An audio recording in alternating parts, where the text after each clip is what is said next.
Welcome once again to Noir Alley. I'm your host, Eddie Muller. Today I'm presenting a significant film in Hollywood's noir movement, one that until recently had largely disappeared. Surprising given its star power.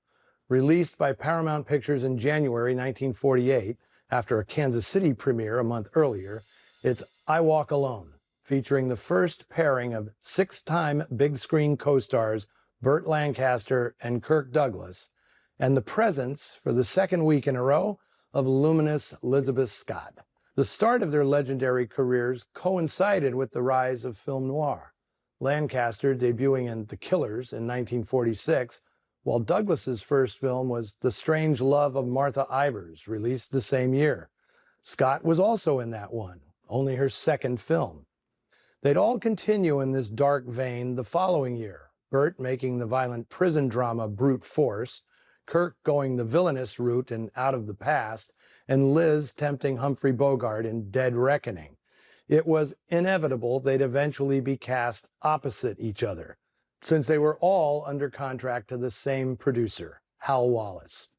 Wallis had been the head of production at Warner Brothers since the early 1930s, responsible for so many of the studio's greatest triumphs, from grand adventures like Captain Blood and The Adventures of Robin Hood, to crime classics like Angels with Dirty Faces and The Maltese Falcon. His greatest triumph was the production of Casablanca in 1942. When Jack Warner rushed the stage and hogged the film's Best Picture Oscar, Wallis was so incensed he left the studio, working a deal with Paramount to have his own production company. He quickly became one of the preeminent producers of late 40s film noir.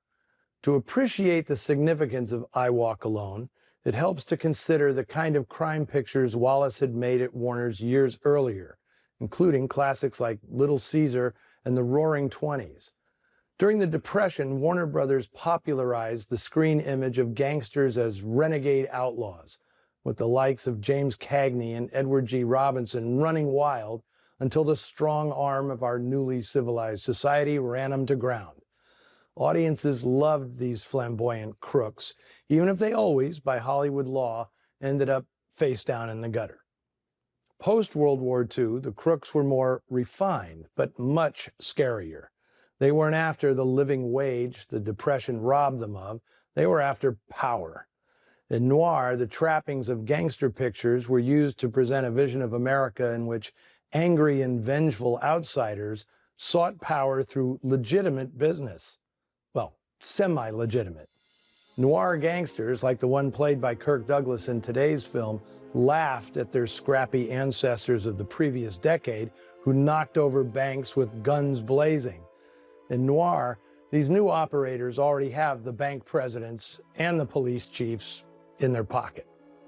No film hit this nail on the head more squarely than I Walk Alone, an adaptation of Theodore Reeves's play Beggars Are Coming to Town. It's a transitional landmark in the cinematic depiction of crime. Lancaster and Douglas play a pair of bootleggers straight out of a 30s gangster story. 10 years earlier, it would have been Cagney and Bogart in these parts. When a rum run in 1933 goes haywire, the partners agree to split their spoils 50-50 when they reunite. But Lancaster gets nabbed and serves a 14-year sentence. When he's released into the post-war world of 1947, he finds Douglas living the high life as the well-connected proprietor of the ritzy Regent Club.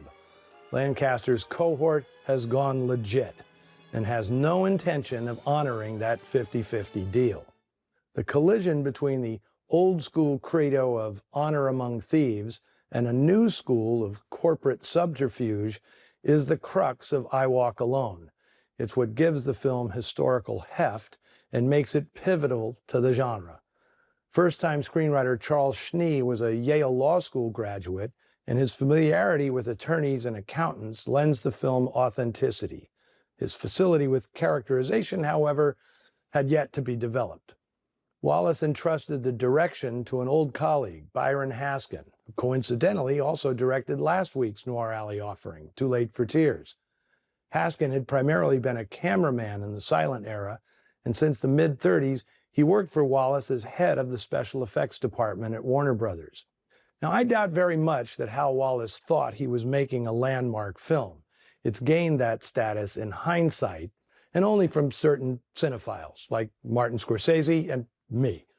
To Wallace, the picture was designed as a showcase for his stable of up-and-coming stars, not just Lancaster and Douglas, but Christine Miller, Wendell Corey, and Wallace's protege cum mistress, Elizabeth Scott, all under personal contract to the producer. Featuring terrific cinematography by Leo Tover and the typically eye-catching costumes of the great Edith Head, here is the Noir Alley premiere of I Walk Alone.